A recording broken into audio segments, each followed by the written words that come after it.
Vamos então só para terminar os últimos quadros, só vou fazer leitura aqui, tá bom? Vamos lá para o 16 então, Levado, por gentileza. Qual a relação do sinal com o povo da aliança, o batismo, né, que a gente está falando? Somente quem está dentro da nova aliança deve receber o sinal. Vocês se lembram que na nova aliança todo mundo conhece a Deus, né? Todos me conhecerão, né? E todos conhecerão por um ato de fé, como a gente viu Paulo comentando esse ensino do Antigo Testamento. Então, o Hermann Ridderbos, que é um teólogo pedobatista, ele escreve num livro muito bom dele, A Vinda do Reino, ele escreve que está aí. Eu vou ler para você. O povo de Deus são aqueles por quem Cristo derramou o seu sangue da aliança. Eles compartilham da remissão dos pecados realizada por ele e da inquebrantável comunhão com Deus na nova aliança, a qual ele fez possível. À luz do Evangelho pleno, eles são o povo de Deus que aceitou a pregação do Evangelho mediante a fé e a conversão. São eles, e ninguém mais, que recebem a salvação do reino. Isso é um teólogo pedobatista falando. São eles, esses que foram perdoados, esses que creram, esses que tiveram remissão de pecados. Eles e ninguém mais. Depois ele vai ter que fazer um monte de articulação, como eu mencionei na última aula, para poder dizer que os filhos dos crentes devem receber o sinal da aliança, né? Mas vai ser uma inconsistência, né? Fred Maloney é um ex-pedobatista que escreveu um texto muito bom, um artigo muito bom, chamado Um Cordão de Pérolas Desencordeado, onde ele vai, como se tivesse um cordão de pérolas, ele vai tirando uma por uma aquelas pérolas que seriam as bases para o pedobatismo, né? Ele era pedobatista e se tornou credobatista. E ele diz nesse paper dele o seguinte: portanto, com base em Jeremias 31 a 33, aquele texto clássico no Antigo Testamento sobre a nova aliança, né? Farei uma nova aliança, não como a que fiz com seus pais, que eles quebraram, mas vou lhes imprimir a lei no coração, etc. e tal. De acordo com esse texto e sua descrição da regeneração dos participantes da nova aliança, ou seja, os participantes da nova aliança são regenerados, e à luz da definição de Cristo dos requisitos de entrada no reino, em João 3, 5, 6, onde ele fala naquela conversa com Nicodemos, não é? Sobre o nascer de novo, e na igreja, Mateus 16, de 16 a 18, onde a autoridade do evangelho é dada à igreja, não é? Lembra o texto do Pedro, a pedra? Não posso dizer que os filhos de crentes estão na nova aliança. Igreja, reino ou povo de Deus. Até que eles mostrem por uma confissão externa a evidência da regeneração. Então, irmãos, fui eu quem começou há muitos anos usar a expressão aqui, criança da aliança, filho da aliança. Fui eu que trouxe para cá. Naquele tempo eu estava começando a estudar as alianças, meu entendimento, obviamente, não era muito bom.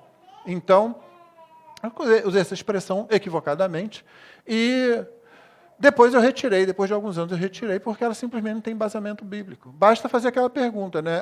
Nossas crianças são filhos da aliança, de qual aliança?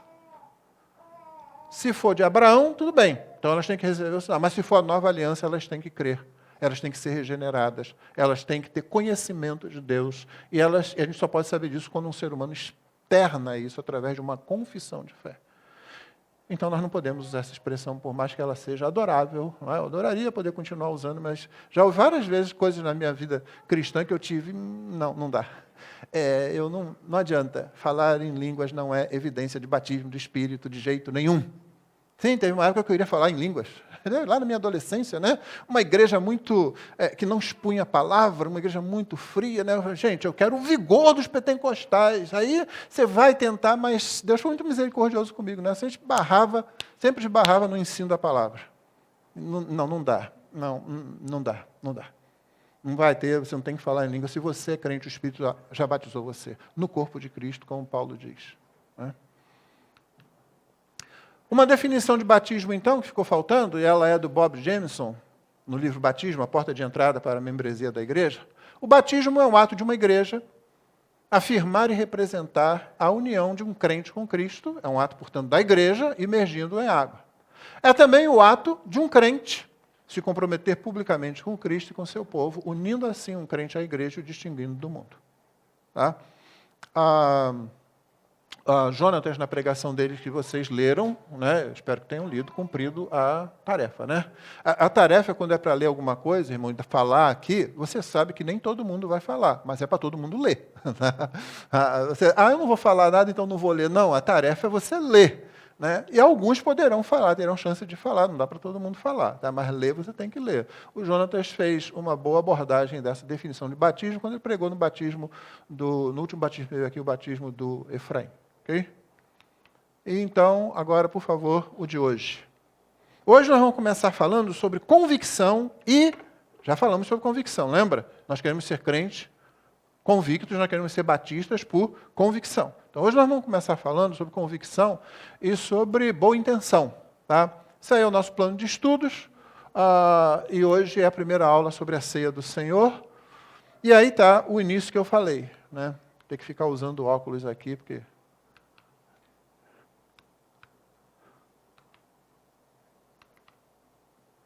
O que houve?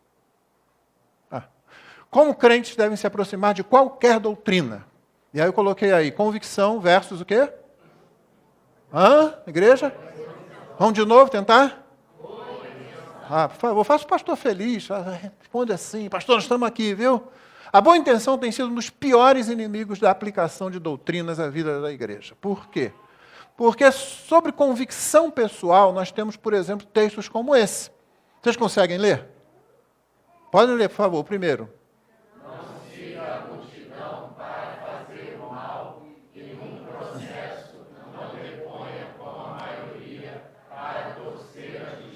Isso é Êxodo 23, 2. Agora, o próximo texto, só os homens. Mostra para elas, irmãos, como é que se lê. Não aceite suborno, porque o suborno cega até o perspicaz e perverte as palavras dos justos. Muito bem. Agora, irmãs, vocês não vão ficar para trás, né? Então, por favor, leiam Romanos 14, 23.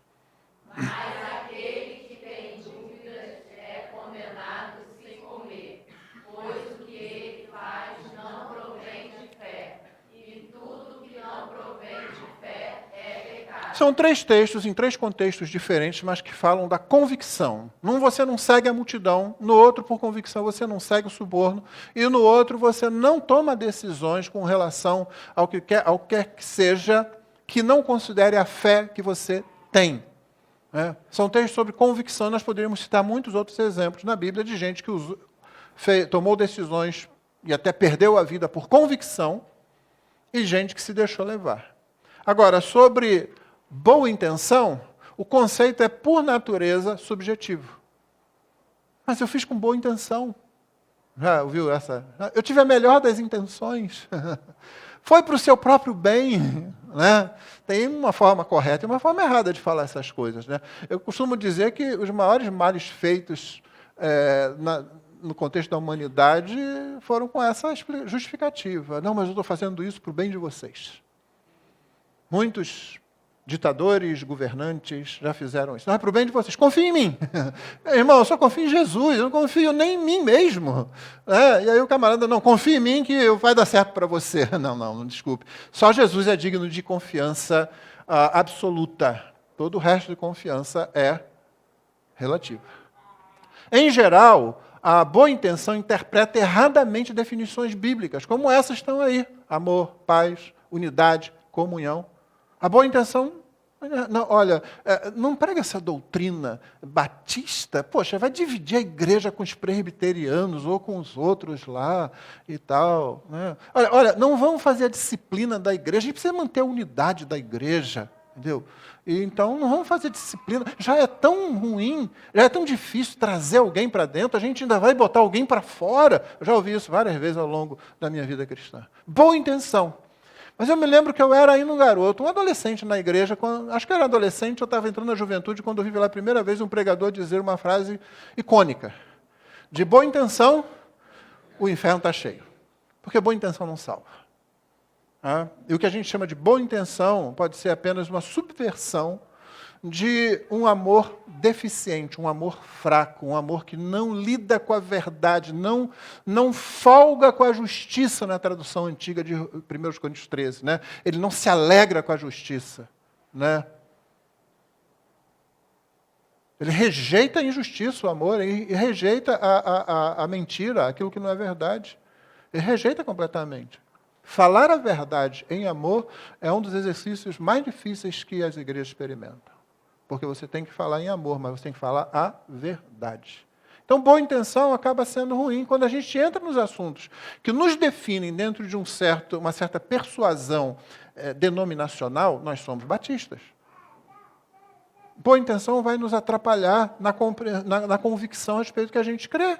Ou você crê de um jeito, ou você crê de outro. Ou você é superficial. E você não pode ser superficial com a palavra de Deus. Você não pode pegar nada do que Deus tenha dito, de Gênesis a Apocalipse, e dizer assim, olha, isso aqui não é importante. Deixa para lá. Isso aqui eu posso entender de outro jeito. Isso é superficial. Aliás, um dos grandes problemas é quando a gente diz que uma coisa é periférica. A gente tem que fazer a pergunta, periférica em que contexto? Para quem? O batismo é periférico. O batismo não salva, como se salvação fosse a única coisa que importasse. Né? Dá a impressão que a gente é salvo, Deus pega, pronto, agora vai para o céu. Sobe. Não, Deus deixa você aqui. Tem muita coisa que importa. Quando a gente prega o Evangelho, por que o mundo se levanta contra? Porque junto com o Evangelho vem, por exemplo, a definição de homem e de mulher, vem a definição de casamento, vem a definição de família. Tudo isso vem junto. E aí? É só céu e inferno? Não, não é. Então, a vida cristã não é só questão de salvação, é questão de vida cristã. E a gente, não, mas isso é periférico. Tá, é periférico para quem? Para o quê? Para a salvação? Sim, é periférico. Para a igreja local? Não, para a igreja local não é periférico. Para a igreja local é importante. Tenta ser membro de uma igreja presbiteriana, que realmente seja presbiteriana, e diz assim, olha, eu vim para cá, mas eu não vou batizar nenhum dos meus filhos, tá? Porque eu acho isso errado. Eles vão dizer, olha, você está num lugar errado, tem uma igreja batista ali do outro lado da rua, vai para lá. Que é o que eu faço quando chega aqui um presbiteriano de Austin, uma igreja batista. Irmão, quando chegar qualquer pessoa aqui, a pessoa às vezes vem necessitada, você vai ajudar. Mas no momento que essa pessoa disser, eu quero me tornar membro da igreja, talvez você deva, logo de primeiro, falar, você sabe que nós somos uma igreja batista, né? Para a pessoa saber os primeiros passos dela. Para não ficar aqui, daqui a pouco, ter que dizer, olha, não, você não foi batizado. Dentro do que nós cremos, você não foi batizado. Então, convicção é o que a Bíblia demanda de nós. Boa intenção não nos ajuda nessa situação. O que é a ceia do Senhor? Vamos responder com essas respostas aí, todas, né? Que são uma definição que o Bob Jameson usa no livro dele, Entendendo a Ceia do Senhor. Um livreto, na verdade, e acho que dando essas respostas, nós vamos ter uma visão clara do que é a ceia do Senhor, responder a várias outras perguntas, várias outras questões nessa primeira aula. Na outra, nós vamos ver um pouco da história, de onde a ceia vem, e etc. e tal. Mas hoje eu quero só responder isso aí. Como a gente tem tudo isso para ver, eu peço que você tenha paciência na medida em que a gente vai ler, basicamente. Vou passar os slides, a gente vai ler, eu vou fazer algum comentário, e vou pedir a sua ajuda para ler também, tá bom? Porque daqui a pouco eu ainda tenho que pregar também. Então, a ceia é um ato da igreja. 1 Coríntios 11. Lê aí o verso 17, por favor, irmãs.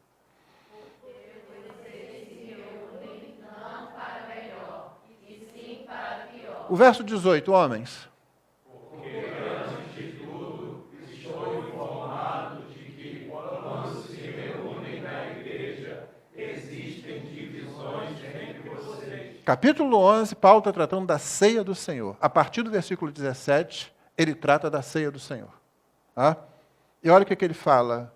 Quando vocês se reúnem, porque vocês se reúnem, é a igreja reunida. Ele não está falando de um numa casa, outro noutra casa, de um grupinho aqui, outro grupinho lá. Mas vamos continuar. Podem todos ler juntos o verso 20? Quando, pois, se reúnem no mesmo lugar, não é a ceia do Senhor que vocês comem. Quando se reúnem no mesmo lugar, não é a ceia que vocês estão comendo. Por quê? Por causa do modo errado como eles estavam fazendo. Mas, olha, é a reunião. Por favor, de novo, os versos 33 e parte do 34. Assim, meus irmãos, quando vocês se reúnem para comer, esperem uns pelos outros, a fim de que vocês não se reúnam para juízo. Eles estavam chegando lá, quem tinha a possibilidade de chegar antes, quem tinha mais posses, era melhor situado na vida, chegava antes, não precisava trabalhar o tempo todo. E aí, lembra que domingo, o primeiro dia da semana é dia de trabalho, não existia domingo logo no início da igreja, né? Existia o primeiro dia da semana. Os que vinham depois, se tivesse alguma coisa, ainda participavam. Aí encontravam um pessoal que já tinha comido tudo, encontravam um pessoal que já estava até meio embriagado porque tinha tomado o vinho todo. Entendeu? Ele está falando, espero pelos outros, porque vocês têm uma reunião. É no ambiente de uma reunião que a ceia é celebrada. Então, a ceia é um ato congregacional. Lembra do time de futebol? Qual é o seu time de futebol? Vamos falar, até ter coragem de dizer isso? Você é um homem corajoso, né? Leal e tal. Quando você vai a um jogo de futebol, o seu time tem lá uma camisa. Ele está usando aquela camisa. Você também pode ter uma camisa do time, até oficial, e está lá na arquibancada. Mas quem é o time? É aquele que está lá no campo. Não é qualquer um que está usando uma camisa, simplesmente. É aquele que está reunido lá no campo. Esse não é um time quando um jogador está de férias num lugar, o outro no outro, o outro no outro. Eles são em termos. Mas eles não são um time para fazer, efetivamente, o que eles existem para fazer, que é jogar futebol. Quando está um num lugar, outro no outro, eles não estão jogando futebol ali, como um time. A igreja, por analogia, é assim, a igreja reunida, né? Você é a igreja quando você está longe. Você é membro da igreja, não é? Você faz parte da igreja, mas você não é a igreja com a autoridade da igreja. Nem para a pregação do evangelho, como a igreja faz, nem para a celebração das ordenanças, nem para a disciplina, nem para tomar decisões. Você lá, por isso que não existe culto online. A igreja tem que estar o quê? Reunida, é um ato congregacional. Não ocorria a ceia no tempo do Novo Testamento, e muito tempo depois, na família, num grupo de amigos, um grupo menor que a reunião da igreja. Bob Jameson, eu estou usando, inclusive por pedido do Jonatas mesmo, o livro dele como nossa orientação. Então, já sabe que geralmente é desse livro, Entendendo a Ceia do Senhor, que tem uma boa apresentação desse assunto. A ceia do Senhor não pode ser separada da igreja. Não pode ser separada da igreja reunida. Remova a reunião da igreja e você removerá a ceia do Senhor. Por isso que você não pode fazer ceia na sua casa, na sua família. Você não recebeu autoridade para isso. Sua família não recebeu autoridade para isso. Um grupo de amigos não recebeu autoridade para isso. Os jovens que estão reunidos hoje não receberam autoridade para isso. A igreja recebeu autoridade para isso. Qualquer outra coisa é uma deturpação do próprio conceito de assembleia. Assembleia é a tradução de eclesia, a palavra que Jesus usou. Eclesia tinha um significado quando Jesus usou. Ele pegou isso e encheu ela de novo significado quando ele disse, sobre essa rocha eu edificarei a minha eclesia, a minha assembleia. Para os ouvidos de qualquer pessoa naquele período do Império Romano, uma eclesia significava que os cidadãos de determinada cidade-estado se reuniam para tomar alguma decisão, para fazer alguma coisa oficial. Então, um cidadão que está correndo lá no campo não é eclesia. Uma família dentro da casa dela, numa cidade greco-romana, não era eclesia.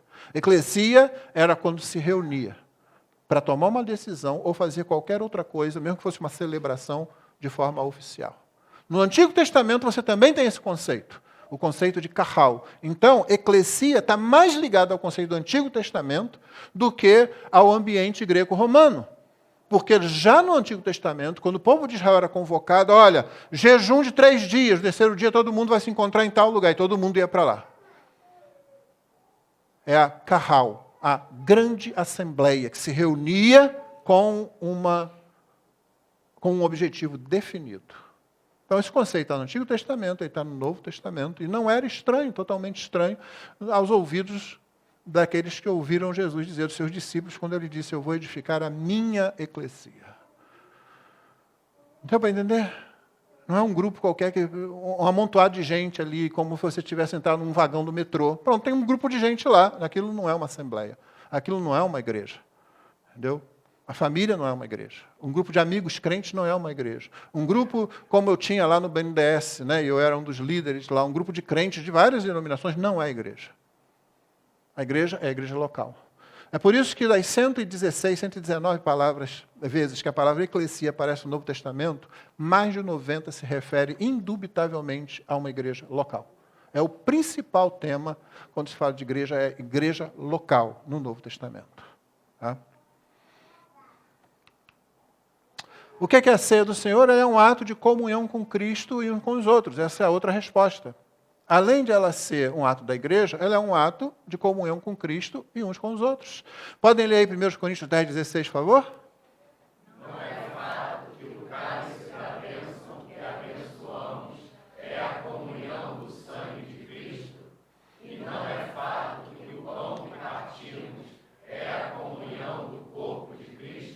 É a comunhão na morte de Cristo, é a comunhão no corpo de Cristo. Entendeu? Vamos ver isso um pouco mais a miúde. É um ato da comunhão com Cristo, em primeiro lugar.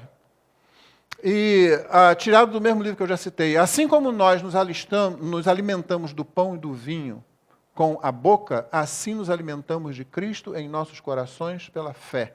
É o que acontece durante a ceia. Você está em comunhão com Cristo. Algumas vezes, por causa disso, a ceia do Senhor é chamada de comunhão. Às vezes nós falamos a mesa da comunhão. É muito comum isso nos países de língua inglesa, né? Communion, a mesa da comunhão. Primariamente comunhão com Cristo. Você se tornou participante de Cristo, porque você está ingerindo Cristo simbolicamente no pão e no vinho, sua morte, o vinho, o sangue derramado, seu corpo, o pão, partido em vários pedaços. Então você está em comunhão com Ele, participante dos benefícios daquilo que Ele fez, como a gente já vai ver. Mas ela é um ato de comunhão com Cristo. E ela é um ato de comunhão, além de Cristo, uns com os outros. Né? Só as mulheres, por favor, com vontade. Porque nós, embora muitos, somos unicamente um pão, um só corpo, porque todos participamos do único pão. O pão é um só, Cristo, o corpo dele, que foi partido por nós. Né? A linguagem que a gente usa aí, que tem sua base nas Escrituras. Se nós participamos daquele pão, nós somos um só corpo. Porque todos participamos do único pão. Você participa dali, você não está participando sozinho, não é só você e Cristo, mas aquilo une você a todos os que participam daquele pão. A ceia do Senhor expressa a nossa união com Cristo e, portanto, a nossa unidade em Cristo. Nela, na ceia, nós comungamos juntos de Cristo. Nós comungamos de Cristo todos juntos. Não é um sozinho, não. Outro aqui e outro ali, não. E assim temos comunhão uns com os outros. É por isso que eu não tenho estimulado, irmãos, embora eu entenda, e não é pecado não, tá? A pessoa toma ceia e eu fazia muito isso, sempre, na verdade. Você tomava a ceia, botava pão, olho fechado. Aí vinha o cálice, você bebia, olho fechado. Eu mudei isso. Eu abro os olhos para olhar para os meus irmãos, porque não é um ato de uma pessoa, é um ato congregacional. É bom eu olhar para os irmãos. É bom saber, nós todos fomos unidos num só corpo. Unidos a Cristo, comungando com Ele, nós estamos unidos uns aos outros, porque participamos do único pão. Então ela expressa não somente a nossa união com Cristo, mas também a nossa unidade em Cristo, conforme 1 Coríntios 10, 17 está apontando. É um ato de, além disso, né, a terceira definição, que é a ceia do Senhor, ela é um ato de celebração da morte de Cristo. Passado, presente e futuro. Tá? É um ato de celebração da morte de Cristo. Se falou do sangue, falou da morte. Quando a gente fala sangue de Cristo, irmão, por favor, não estamos de fetiche não, tá? Não estamos com alguma coisa tipo um elemento que tem um poder mágico nele, né? Eu já vi gente fazendo isso em certas reuniões, não... Em geral, não de reformado, graças a Deus, nunca vi. Mas o sangue de Cristo, sangue, como se o sangue fosse... Não, quando a Bíblia fala do sangue, ela está falando de morte.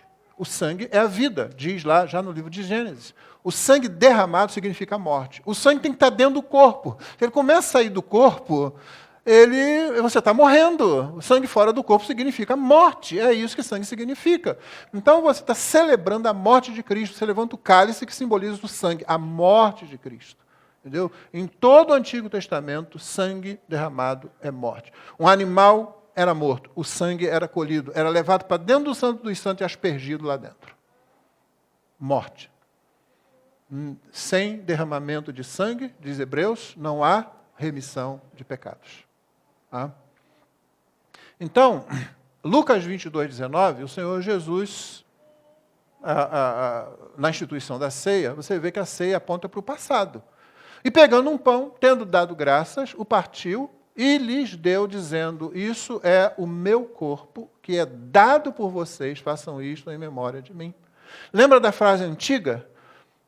A frase que era usada pelos israelitas toda vez, e talvez seja ainda hoje, em muitos lugares, né? na hora de celebrar a Páscoa. Esse é o pão da aflição que nossos ancestrais comeram na terra do Egito. Mas o que Jesus fez? Naquele dia, para espanto dos discípulos, ele levanta o pão e diz, esse é o meu corpo, dado por vocês. Celebração do que Cristo fez por nós no passado. Só que ela é um momento presente. Olha só, leiam para mim, por favor, Êxodo 13, 8. Naquele mesmo dia, vocês dirão aos seus filhos, isto é pelo que o Senhor nos fez, quando saímos do Egito. Exato. Isto é, isso que nós estamos fazendo agora, é o que o Senhor nos fez. Geração após geração, isso que o Senhor fez para nós lá, nós estamos celebrando agora. Nós estamos trazendo para o presente aquilo que foi feito no passado. É como se você estivesse dizendo, eu como deste pão e bebo este cálice por causa do que o Senhor fez por mim na cruz, quando Ele me libertou do meu pecado. Eu estou fazendo isso agora. Entendeu? Confessando isso nesse momento, cada vez que você participa da ceia. Você está celebrando junto com seus irmãos no presente o que Ele fez no passado. Mas a ceia também aponta para o futuro. É uma celebração da morte de Cristo que aponta para o futuro. Em 1 Coríntios 11, 26, pedir aos homens que leiam, por favor. Porque todas as vezes que comerem este pão e beberem o cálice, vocês anunciam a morte do Senhor, até que Ele venha. Cada vez que a gente celebra a ceia, como vai acontecer no próximo domingo, nós estamos anunciando a morte do Senhor até que Ele venha. Ela aponta para o futuro. Até que Ele volte, nós vamos fazer isso. Toda vez que for possível, toda vez que nos for permitido, é isso que nós vamos fazer. Porque nós estamos anunciando o Evangelho, a morte do Senhor, até que Ele venha. Um dos significados da ceia, assim como também era a Páscoa, é o juízo divino. Lembra que a Páscoa foi instituída num ambiente de juízo divino sobre o Egito. Seus deuses, seu autoritarismo, sua injustiça, etc. É o juízo divino contra aqueles que ignoram a mensagem do Senhor. Cada vez que a gente celebra a ceia, que a gente anuncia a morte do Senhor até que Ele venha, nós estamos apresentando juízo para as pessoas. Se é juízo para quem está dentro da igreja, como Paulo alerta em 1 Coríntios 11, né, ele vai falar sobre comer dignamente, né, compreendendo o corpo do Senhor, né, imagina para quem está fora. Cada vez que nós anunciamos o Evangelho na ceia do Senhor, cada vez que nós anunciamos o Evangelho, que é figurado na ceia, que é dramatizado na ceia. Cada vez que nós fazemos isso, nós anunciamos a morte do Senhor. E cada vez que nós fazemos isso, nós colocamos o mundo sob julgamento, sob juízo, como Noé fez nos dias dele. Lembram disso? Pedro diz que Noé, com a construção da arca, condenou o mundo de então, porque ele obedeceu à mensagem de Deus e ninguém mais deu atenção àquilo. Nós obedecemos ao mandamento de Deus no Evangelho. Os que não dão atenção à mensagem permanecem e finalmente sofrerão o juízo eterno de Deus. Mas a ceia aponta para o futuro. Olha, Cristo vai voltar e o juízo vai ser feito de forma plena. Por isso se chama juízo final. Né? Além disso, a ceia é um ato em que se partilha do pão e do vinho. E enquanto comiam, porque a Páscoa não era só pão e vinho, tá? A Páscoa não era lá, vinha, trazia. Não, eles preparavam um banquete. Enquanto comiam, Jesus pega o pão, separa do restante ali, abençoando o pão, dizendo, isso é o meu corpo, ali. Partiu, lhes deu, dizendo, tomem, isto é o meu corpo. A seguir, Jesus pegou um cálice. Tinha vários. Entendeu? Ele pega um cálice e diz... Tendo dado graças, o deu aos seus discípulos, todos beberam dele. Então lhes disse o quê? Isso é o meu sangue. O sangue do quê? Da aliança, derramada em favor de muitos. Isso deve ter sido um choque para eles. Judeus de carteirinha ali, né? Deve ter sido um choque. O quê? O sangue da aliança. Esse é o sangue da aliança. Isso está simbolizado aqui. Nós não temos esse simbolismo aqui. Nós não temos esse simbolismo. Ele pega o pão, ele separa, ele pega o vinho, ele separa, ele diz, meu corpo, isso aqui é o sangue da aliança. E ele ordena, tomem, isso é o meu corpo. Pão e vinho, não foi a igreja que selecionou, tá, irmão? A gente não escolheu, não. Tá? O texto de Mateus 26 deve ser lido também. Enquanto comiam, Jesus pegou um pão, abençoando, partiu, deu aos discípulos, dizendo, tomem, comam. É uma ordem, tá? Não é para encher o texto, não é estilo literário, não. Tomem, comam, isto é o meu corpo. A seguir, Jesus pegou um cálice, tendo dado graça a Deus aos discípulos, dizendo, bebam todos dele. Porque isto é o meu sangue, o sangue da aliança derramado em favor de muitos para a remissão dos pecados. Não tem como você não ligar isso com Jeremias 31, 33. Isso deve ter soado na cabeça dos discípulos, assim, um negócio, né? Mais uma vez que Jesus surpreende fazendo isso. Ele diz, comam, bebam, todos vocês. É por isso que a gente não pode negar, como a Igreja Católica Romana faz, nenhum dos elementos da congregação.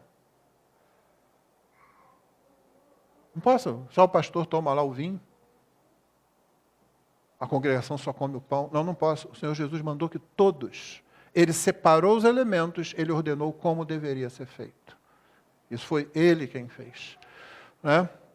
Então, foi Jesus quem separou os elementos, o pão e o vinho. Foi Jesus quem ordenou nossa participação nos elementos. Foi Jesus quem ordenou que todos participassem. Não é uma escolha que eu faço, é uma ordem que eu obedeço e uma ordem do Senhor Jesus. A ceia não é algo que a igreja inventou, ela foi instituída pelo próprio Senhor da igreja.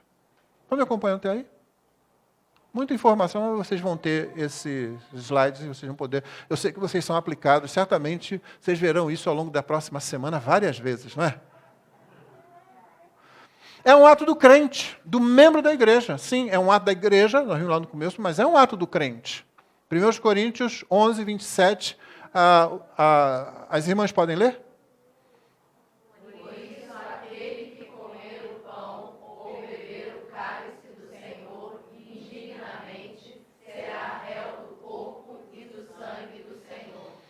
Então, é um ato do crente. Quando o crente bebe, quando o crente come, participa da ceia do Senhor, ele está, a sua atitude está sendo computada por Deus. É Deus mesmo quem julga, é Deus quem analisa a atitude do crente ali. Então, é um ato consciente do crente em participar da ceia do Senhor. E ele pode ser réu, ele pode ser, se ele faz isso, participa da ceia indignamente, não reconhecendo o corpo do Senhor, ele pode se tornar réu da disciplina do Senhor. Por isso que Paulo vai dizer no mesmo contexto, por causa disso, há entre vocês muitos fracos e doentes e muitos que morrem. Muitos que dormem. Entendeu? A ceia do Senhor, ela é levada a sério pelo Senhor da ceia. Então não vamos nos esquecer disso. É um ato do crente, é por isso que a gente vai ver um pouco mais. O Senhor disse a Moisés, não esse aqui, e a Arão, esta é a ordenança da Páscoa, nenhum estrangeiro comerá dela. Percebe isso? Nenhum estrangeiro vai comer da ceia, da Páscoa, nenhum comia. Porém, todo escravo comprado por dinheiro, depois de ser circuncidado, comerá da Páscoa. Aí ele tem que entrar na aliança. Aliança abrâmica e do Sinai, né? Aquela aliança. Por isso é que o sujeito lá, que é um escravo, ou que é comprado por dinheiro, né? Então, depois de circuncidado, ele pode participar. O estrangeiro e o assalariado, os que não estão dentro da aliança, só entrou numa relação de negócio com você, talvez, ou só está passando perto de você, ele não participa da Páscoa. Ele não tem parte nesse altar, ele não tem parte nessa refeição, ele não tem parte na aliança firmada no Sinai, nem na aliança firmada com Abraão. Ele tem que ser parte da aliança para participar. Então, o membro da igreja, o crente, é aquele que participa. Isso está na antiga aliança. Você sabe, no entanto, que tem aspectos bem específicos na nova aliança. Não é? Somente quem está dentro da nova aliança deve participar. E a nova aliança tem que aspectos específicos? Fé, regeneração, conhecimento de Deus. Está na nova aliança quem crê, quem foi regenerado e redimido pelo sangue de Cristo. Quem pode dizer, eu conheço ao Senhor. Eu conheço naquele sentido. Eu estou num relacionamento redentivo, onde Ele me redimiu. Eu estou dentro daquela qualificação de Jeremias 31, 31 a 33. Todos me conhecerão. Na antiga aliança, você recebia o sinal com a responsabilidade de crer. Na nova aliança, você crê e então você recebe o sinal. Eis aqui a água. Não é assim para o batismo? Que impede que eu seja batizado? Se você crer, é lícito. Eu creio que Jesus é o Filho de Deus. Então eles descem e o eunuco é batizado, Filipe sai da água com o eunuco. Mas primeira pergunta. Ele não diz assim, olha, eu vou batizar você e depois você firma a sua fé, você confessa a sua fé. Não. É lícito se você crer. Somente quem recebeu ou recebe os benefícios da morte vicária de Cristo deve participar. Tá? Deixa eu voltar então. Então, quando você participa da ceia do Senhor, eu não sei se você não entendeu, foi o juízo, a questão do juízo. Sem discernir o corpo de Cristo. O que eles estavam fazendo? Qual é o contexto? O contexto era aquele. Paulo chegou a dizer, isso não é ceia. O que vocês estão fazendo aqui é uma blasfêmia. E vocês serão disciplinados por essa blasfêmia. Vocês não estão se reunindo e celebrando a ceia do Senhor. Vocês estão se reunindo e cada um celebra, Paulo usa essa expressão, cada um come a sua própria ceia. Então agora temos duas ceias. Temos a ceia do Senhor, que o Senhor Jesus instituiu, que o apóstolo tinha ensinado, e temos a ceia de cada um. Não, eu resolvi que eu vou comer minha ceia assim. Eu vou chegar primeiro, vou juntar com o meu grupo aqui que já chegou, e os outros não chegaram. Deixa para lá, quem mandou eles não chegarem na hora, né? Então, vou aqui só com esse pessoal aqui, pronto, vou começar a beber. Eles estão blasfemando de Deus. Eles estão tirando o significado da morte de Cristo. Tudo que a ceia significa, eles estão jogando por terra. Tudo que a gente viu até agora e o que a gente vai ver, eles estão tirando. Entendeu? Então, eles serão alvos da disciplina do Senhor. É o que acontece também quando você deturpa o Evangelho, simbolizado na ceia, né? Dramatizado na ceia. As igrejas que assim fazem, é por isso que eu digo, eu temo muito por esses que alteram a mensagem do Evangelho, que dizem que você é o ponto fraco de Deus, que dizem que a Bíblia tem que ser atualizada, deturpam o Evangelho de todo jeito, eles vão prestar contas a Deus. Eu sempre me lembro da palavra do saudoso doutor Russell Shedd, quando ele disse lá no seminário que há um lugar reservado no inferno, abaixo dos piores ditadores que esse mundo já viu, para os falsos mestres, para os que deturpam o Evangelho. Então a igreja está fazendo isso, a própria igreja está fazendo isso. Né? A ceia condena essas igrejas. Mesmo hoje, quando elas indignamente não reconhecem o corpo de Cristo, a obra de Cristo que nos une, a remissão do pecado, juntando muitos em um só corpo, a igreja despreza isso, ela blasfema sobre isso, ela vai trazer juízo sobre si. Não sei se deu para... Foi claro. É um ato... Eu vou parar por aqui. O que é a ceia do Senhor? Porque nós temos 2 aulas sobre isso, né, irmãos? A ceia do Senhor é um ato onde o crente recebe os benefícios de Cristo. Esse aqui eu acho que é... Não, tá. Você já tem esses benefícios, como antes do culto da igreja, você não é crente antes do culto da igreja? Então, antes da ceia do Senhor, você já tem os benefícios simbolizados ali. Então, ela não vai criar esses benefícios, não. Mas os símbolos físicos fortalecem a sua fé. O Senhor foi tão bondoso que Ele colocou símbolos físicos com os quais nós interagimos. O batismo é um símbolo físico. A ceia é um símbolo físico. E foram só esses. Mas quer ver outro símbolo físico também?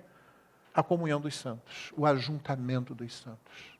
Meu irmão, não deixe de aproveitar a união da igreja. Não deixe de aproveitar a união da igreja. Isso aqui é um momento que abençoa você. Pensa bem nos irmãos que estão aqui. Você olha em volta assim, e às vezes a sua impressão é todo mundo está com saúde, só eu que estou com problema de enfermidade, com uma doença. Todo mundo tem a família toda em volta, só eu que perdi alguém. Só eu que o parente não é crente. Todo mundo está trabalhando, está ganhando dinheiro, está muito bem, só eu que estou lutando com a água aqui assim, tentando sobreviver. Não, não é nada disso. Dá uma olhada em volta, converse com os seus irmãos, aproveite a comunhão. Vamos fazer isso aqui, com base no culto. Você sabe que nossa igreja tem retiros muito bons. Se você nunca participou, você perdeu. A gente quer voltar ano que vem, mas não ponha sua fé em algo que não é bíblico. Eu me preocupo como o pessoal diz assim, retiro é importante. Eu digo, é importante, mas se não existisse, a igreja poderia ter boa comunhão. O que nos impede de ter boa comunhão não é a ausência de retiro, é a ausência de perceber o ato congregacional. Por isso que a ceia congregacional, quando participar domingo que vem da ceia, olhe em volta. Eu não conheço aquele irmão direito, eu vou falar com ele, aquela irmã lá, não conversei com ela ainda. O que é que eu estou esperando? Convite. Nós estamos pactualmente ligados. Não tem que esperar um dia que eu vou ficar 4 dias todo mundo lá junto, agora eu vou ter tempo. Não, faça o seu tempo como você faz para tudo mais. Aproveite esse meio de graça que é o ato físico, congregacional. Batismo, ceia, congregação reunida. Vá atrás, vá atrás. Crie a situação. Os símbolos físicos fortalecem a sua fé. A ceia é um momento único quando sua fé na obra e na pessoa de Cristo é reafirmada na comunhão dos santos. Porque você pode reafirmar sua fé em Cristo sozinho na sua casa. Mas é um momento único quando você faz isso. E você para fazer especificamente isso diante da mesa do Senhor. Ela é uma ordenança, ela é um memorial, ela é um sacramento.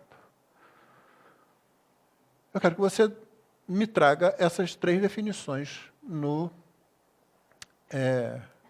domingo que vem. Tá? O que é ordenança? É memorial. É um sacramento. Por que ela é? Vamos fazer uma pesquisinha? Então tá bom, vamos encerrar por aqui, vamos orar. Temos mais. Deixa eu avisar para vocês uma coisa, tendo encerrado a aula.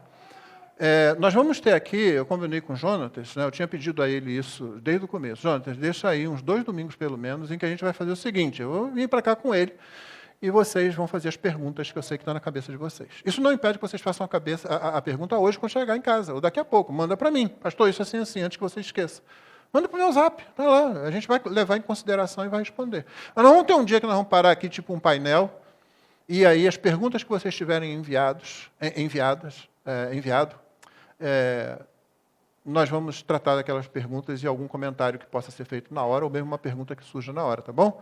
Então, nós não queremos ignorar as dúvidas que surgem aí, algumas dá para responder aqui, outras não dá, mas nós vamos ter um momento assim. Eu pedi para o Jonatas, está na hora da gente colocar um desses domingos que eu pedi, esse domingo coringa que eu pedi para ele, deixa um livro para a gente fazer só tratar dessas questões, né? Então, ele ficou de ver uma data, talvez depois da última aula sobre ceia, né? Talvez a gente possa fazer isso. Então, irmão, se você está com pergunta, não esqueça a pergunta. E o jeito que você não esquecer é o seguinte, manda a pergunta. Tá? Você pode enviar para mim, você pode enviar para... é melhor, vamos fazer o seguinte, envie para a secretaria, envie para a Rosane Valença, tá? Que aí ela reúne tudo isso. Todo mundo entendeu isso? Tá? Se você não tem o contato dela, quase todo mundo aqui tem, pergunte a alguém. Eu não tenho, vai ser difícil você não encontrar alguém que não tenha. Ok? Vamos orar? Obrigado, Senhor, pela Tua bondade. Obrigado pelo que o Senhor tem feito por nós na medida em que estudamos a Tua palavra e firmamos nossas convicções.